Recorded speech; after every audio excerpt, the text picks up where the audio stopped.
Hello, everybody. Welcome to the CCA U2G show, where we are talking about today, do genetics play a factor in our lives? Now, this conversation came about in a conversation between me and an individual who was talking about football, and they were going down the line and saying, some of the stats like jump, sprint are predetermined by the individual's genetics. And I said, genetics can be a factor, but genetics can be not a factor, because a person can, either lose weight to, build speed, or increase weight to build strength, or a little bit in between, however you want to move that line.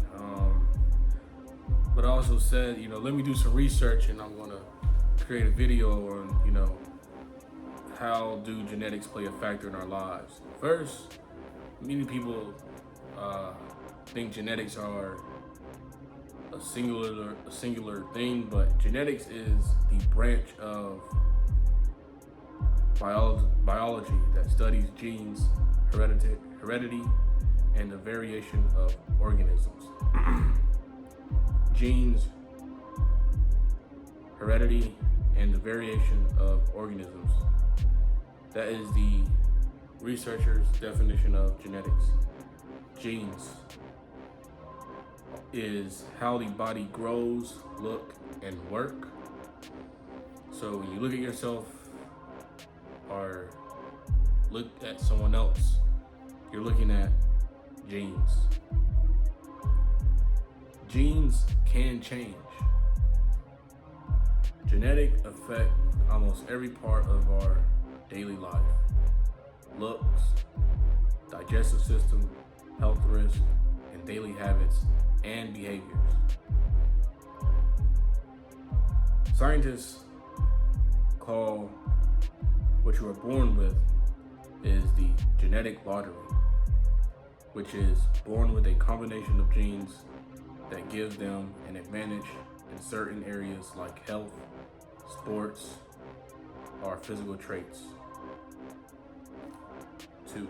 While you cannot change the actual DNA code you were born with, you can change how your genes behave. Now, before we jump into number 3 and more, how your genes behave, right, is whether your genes, that little cell inside of your gene, whether they're going to be large or small or in between or any variation of that.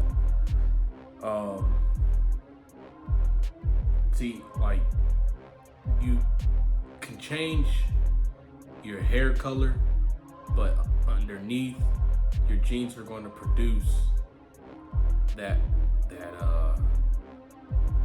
for that age you are in, and on your diet, based on a lot of factors going on in your life, stress, hormones, diet, water, whether you're healthy or unhealthy, whatever is outputted is what your gene is outputting for the correct code, because genes are like computers, is what the scientists say.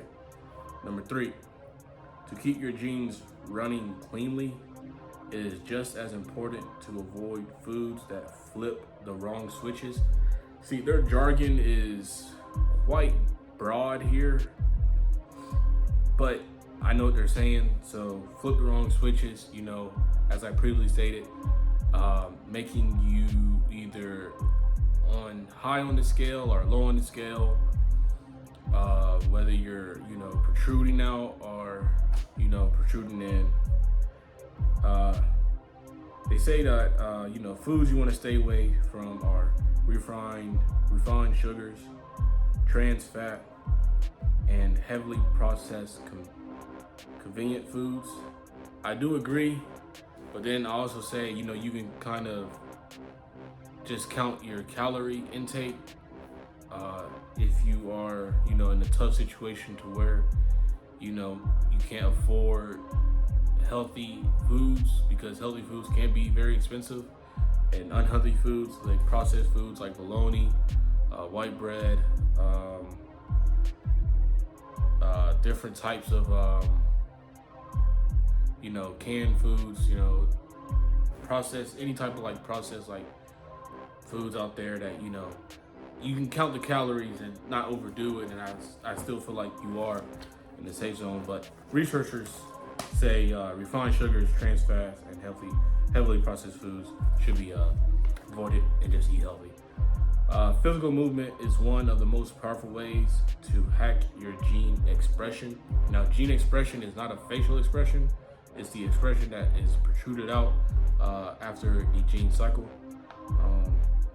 They have 3 categories: strength training, heavy resistant training is effective.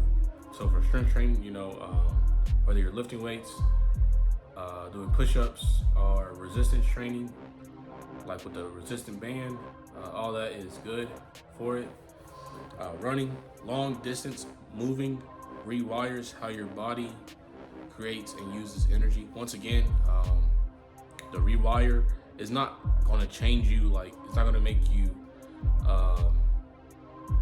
change your race or change your sex. It's saying like rewire, meaning like take the unhealthy cells and put them in with healthy cells and make them stronger. Jumping, explosive movements signal genes related to bone remodeling and fast twitch muscle fibers.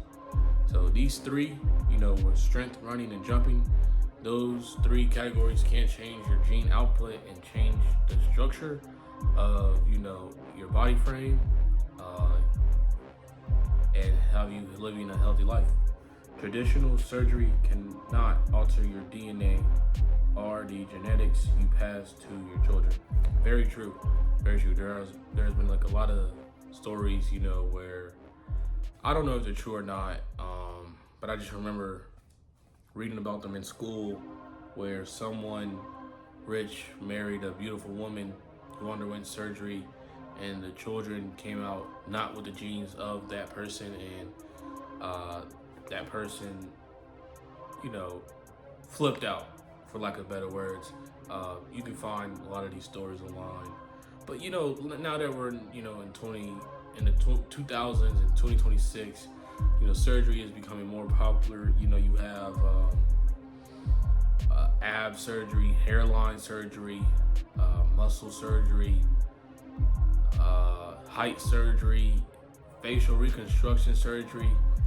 I almost want to say genetics is no longer a look, because a look can be altered without being healthy or unhealthy.